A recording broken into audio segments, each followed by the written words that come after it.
The Autumn Harvest Festival in the frontier town of Copper Creek was always the biggest event of the year, a time when ranchers, miners, trappers, and settlers from across the territory gathered to trade goods, celebrate the season's bounty, and engage in the kind of rough commerce that defined life on the western frontier. The air was thick with the smell of roasted meat, fresh bread, and the dust kicked up by hundreds of feet moving through the makeshift marketplace. In the center of the fairgrounds, a crude wooden platform served as an auction block where everything from livestock to mining equipment changed hands. It was also, unfortunately, where desperate people sometimes tried to unload human burdens they no longer wanted to carry. 17-year-old Daisy May stood on that platform now, her substantial 400-pound frame wrapped in a threadbare dress that had been mended so many times the original fabric was barely visible. Her round face was flushed with humiliation as her uncle, Jedediah Cobb, addressed the growing crowd with the practiced enthusiasm of a carnival barker. "Now, folks, I know what you're thinking," Jedediah called out, gesturing toward Daisy May like she was livestock. "She's big as a house and probably eats like one, too. But hear me out. This girl can work. She's strong, she can cook, she can clean, and best of all, I'm only asking 10 cents for her. That's right, just 10 cents and she's yours." The crowd's response was immediate and cruel. Laughter rippled through the gathered people, harsh and mocking. Daisy May kept her eyes fixed on the horizon, willing herself not to cry, not to give them the satisfaction of seeing her break. 10 cents? I wouldn't pay a penny. She'd eat you out of house and home before she did a lick of work. I've seen prettier hogs at the stockyard. Each insult landed like a physical blow, but Daisy May stood rigid, her hands clenched at her sides. She'd survived 17 years of this. Her parents' death when she was 8, 9 years with Uncle Jedediah, who saw her as nothing but a burden, endless mockery from townspeople who judged her solely by her size. She could survive this, too. She had to. Jedediah was growing increasingly agitated as no one stepped forward to bid. "Come on now, 10 cents. Surely someone needs help around their place. Think of all the work she could do." "Work? She can't even walk without getting winded," someone shouted, and the crowd erupted in fresh laughter. That's when a voice cut through the mockery, deep, quiet, but carrying such authority that the entire fairground fell silent. "How much did you say?" Every head turned to see who had spoken.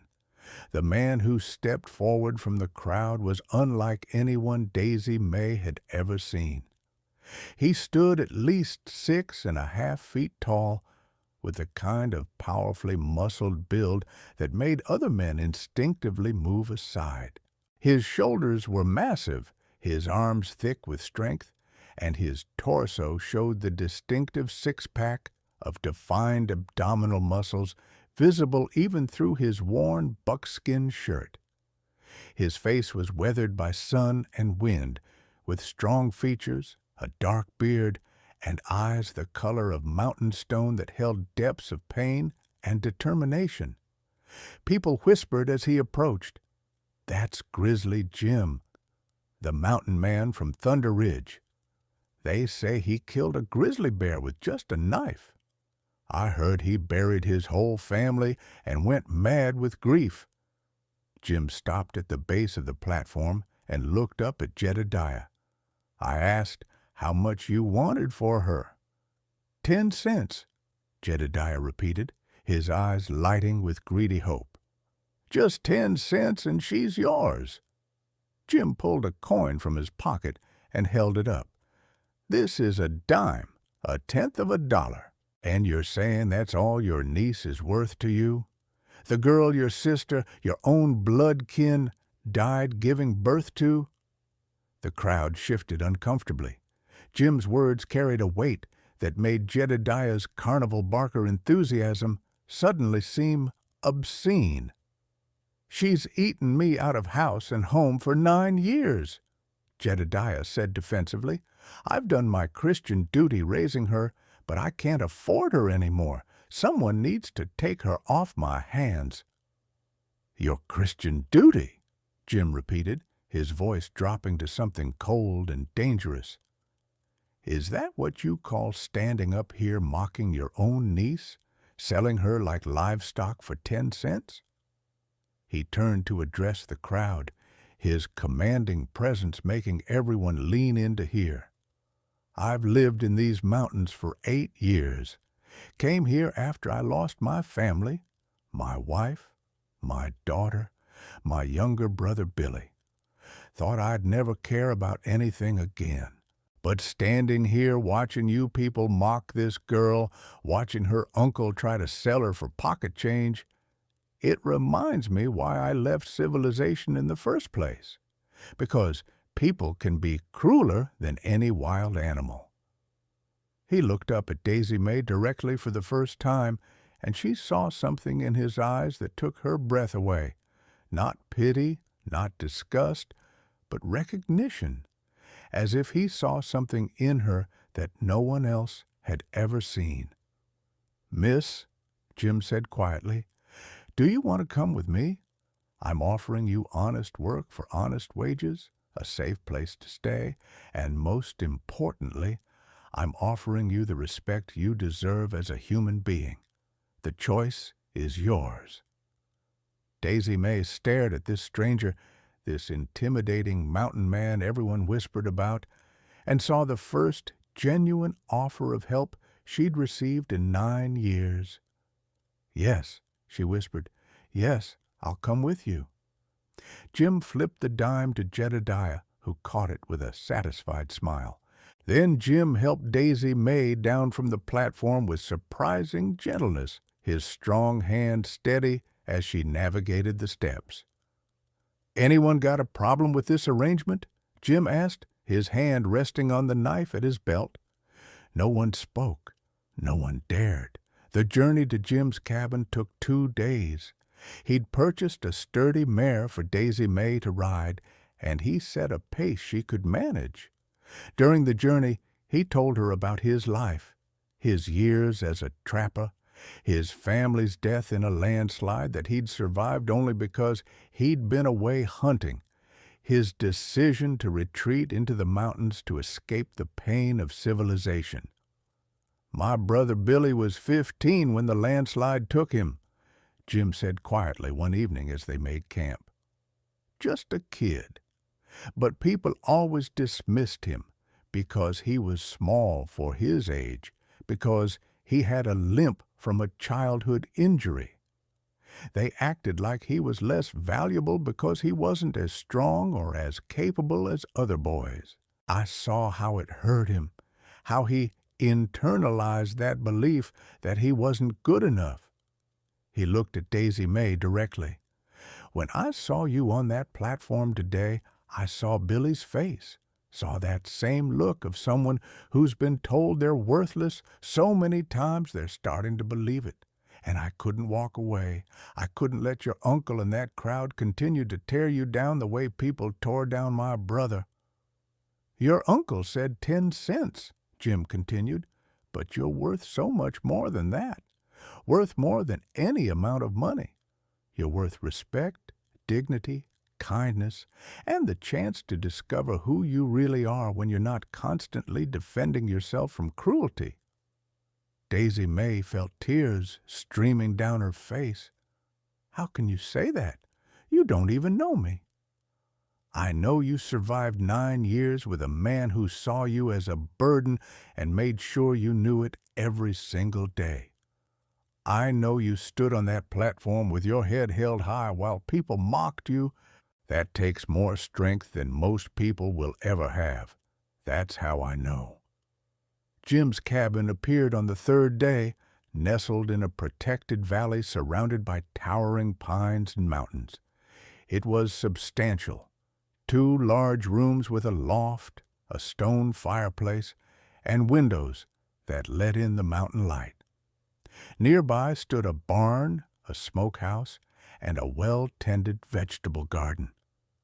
"Welcome home," Jim said, helping Daisy May down from her horse. "The main room is yours. I sleep in the loft. There's a lock on your door if you want privacy. The work will be hard. This is frontier living, but you'll be treated fairly and paid wages for your labor. And most importantly, you'll be safe." Over the following months, Daisy May's life transformed in ways she'd never imagined possible. Jim proved to be a patient teacher, showing her wilderness skills she'd never learned: how to track animals, how to read weather signs, how to preserve meat and vegetables for winter, how to shoot a rifle for hunting and protection. Despite her size, Daisy May discovered she was remarkably capable. She was strong, her hands steady, her mind quick to learn new skills. "You're a natural at this," Jim told her one day after she successfully tracked and shot a deer. "Better than most men I've taught. You've got good instincts, and you're not afraid of hard work." But it was during their conversations in the evenings that the real healing began. Jim talked about Billy, about the guilt he carried for not being there when the landslide struck. Daisy May talked about her parents, about the happy early childhood before their deaths, about the gradual erosion of her self-worth under Uncle Jedediah's constant criticism. "He used to tell me every day that I was worthless," Daisy May said one evening, "that no man would ever want me, that I was lucky he tolerated me at all. After years of hearing it, I started to believe it." "Your uncle was projecting his own failures onto you," Jim said firmly. "He failed at ranching, failed at mining, failed at everything he tried. Instead of accepting responsibility, he blamed you, made you the scapegoat for his own inadequacies. But his failures aren't yours, Daisy May. His cruelty doesn't define your worth." Their peaceful existence was tested when winter came early and harsh. A massive avalanche struck the mountains above Copper Creek, cutting off the town from its main supply routes and trapping several families in isolated cabins. The town council sent riders seeking help, and one found his way to Jim's cabin. "We need trackers who know these mountains," the rider said desperately. "There are families trapped, children dying from cold and hunger. Will you help?"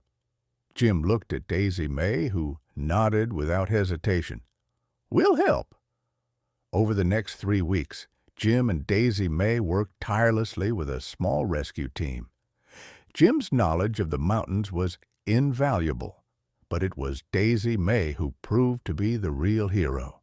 Her size, which Uncle Jedediah had called worthless, became an asset. She could break through deep snow that others struggled with, could haul supplies that smaller people couldn't manage. Her strength saved lives. When they finally returned to Copper Creek with the last of the rescued families, the town's attitude toward Daisy May had completely transformed. People who had mocked her at the festival now treated her with genuine respect, thanking her for her courage and strength. But the crisis wasn't over. That harsh winter was followed by a devastating spring drought. Water sources dried up, crops withered, and livestock died. The town faced potential starvation, and tempers grew short as resources dwindled. It was Daisy May who remembered something Jim had taught her about reading the landscape for underground water sources. Working with the town's wise midwife, Ma Kettle, an elderly woman who had also been dismissed and undervalued because of her age, Daisy May identified 3 locations where wells could be dug to tap into underground springs. "The fat girl who nobody wanted just saved this whole town," someone said in amazement as the first well struck pure cold water. The summer brought its own crisis, a massive wildfire sparked by lightning that threatened to consume Copper Creek entirely. Jim organized firefighting efforts, but again, it was Daisy May's knowledge and courage that made the crucial difference. She remembered dry creek beds that could serve as fire breaks, knew which areas were most vulnerable, and worked tirelessly alongside the men to dig trenches and clear brush. By the time autumn rolled around again and the harvest festival returned, Daisy May was a different person. She stood taller, moved with confidence, and most importantly, she finally believed in her own worth. And Jim, watching her interact with townspeople who now treated her with the respect she'd always deserved, felt his own healing accelerate. In helping Daisy May discover her strength, he'd rediscovered his own purpose. At the festival, Uncle Jedediah appeared, drunk and belligerent. "That's my niece," he shouted, pointing at Daisy May. "She's supposed to be working for me. Someone stole her." Jim stepped forward, his imposing presence making Jedediah stumble backward. "You sold her for 10 cents, remember? You gave up any claim to her the moment you stood her on that platform and mocked her in front of the whole town. She's blood. She belongs with family." "Family doesn't sell family for pocket change," Jim said coldly. "Family doesn't mock and demean and treat someone like garbage. You're no family to her, Jedediah.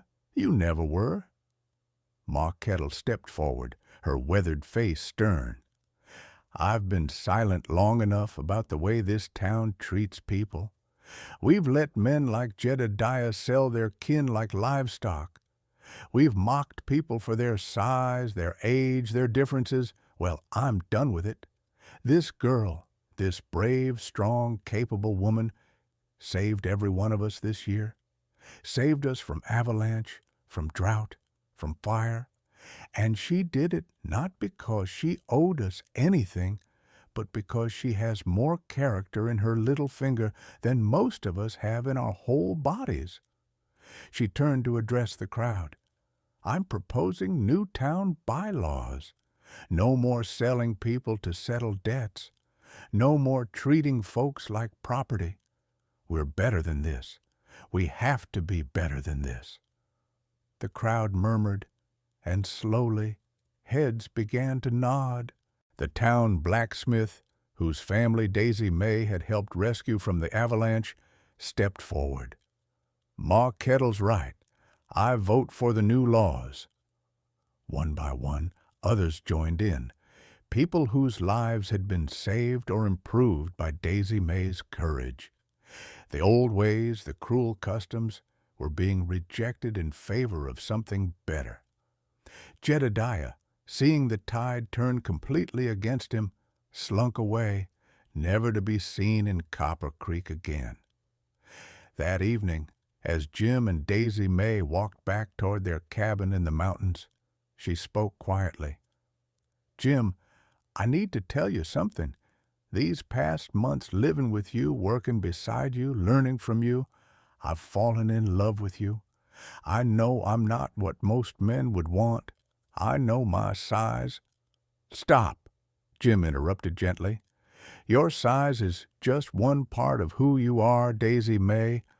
What I see when I look at you is courage, strength, intelligence, compassion, and a spirit that refused to be broken despite years of cruelty. I see the woman who saved an entire town.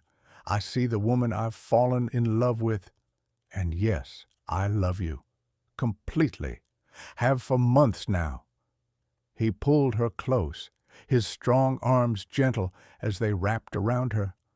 "When I paid that 10 cents for you at the festival, people thought I was crazy or that I was getting a servant.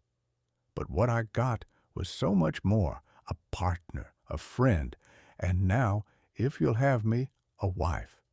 Will you marry me, Daisy May?" "Yes," she said, laughing and crying at the same time. "Yes, I'll marry you." They married the following spring in a ceremony that brought together the entire town of Copper Creek. Ma Kettle officiated, the blacksmith gave Daisy May away, and even the town's former skeptics attended to celebrate. When Jim slipped the ring onto Daisy May's finger and spoke his vows with fierce conviction, she felt the last pieces of shame and worthlessness fall away. Years later, when people told the story of Jim and Daisy May, they always emphasized the 10-cent beginning. "She was sold for pocket change," they'd say, "and ended up being worth more than all the gold in the territory. She saved our town, not just from natural disasters, but from our own cruelty. She taught us that worth has nothing to do with appearance and everything to do with character." Daisy May and Jim built a legacy that lasted for generations.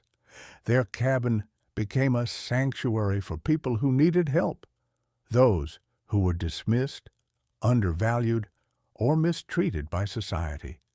They took in orphans, helped widows, protected the vulnerable, and they raised their own children to judge people by their actions rather than their appearance, by their character rather than their circumstances. Ma Kettle's proposed town bylaws were adopted throughout the territory, becoming a model for other settlements. The practice of selling people to settle debts gradually disappeared, replaced by more humane solutions to financial difficulties. And Copper Creek became known as a place where people were valued for who they were rather than what they looked like or how much they weighed. But for Jim and Daisy May, the real victory was simpler and more personal. They had found each other in the darkest moment of Daisy May's life, when she stood on a platform being sold for 10 cents while a crowd mocked her. They had built a partnership based on mutual respect, admiration, and love. They had healed each other's wounds, Jim's grief over his lost family, Daisy May's shattered self-worth, and in doing so, had created something beautiful and lasting. "That 10 cents was the best investment I ever made," Jim would say years later, holding Daisy May's hand as they watched the sunset over their mountain valley. "It wasn't an investment," Daisy May would correct with a smile. "It was a beginning, the beginning of both of us learning that our worth was never determined by what cruel people said about us, but by who we chose to become despite their cruelty." And that lesson, that simple, profound truth, became their legacy, spreading far beyond Copper Creek to touch lives throughout the frontier and proving that sometimes the most valuable things in life come in the most unexpected packages, and that true worth can never be measured in coins, only in courage, compassion, and the strength to keep standing when the world tries to break you.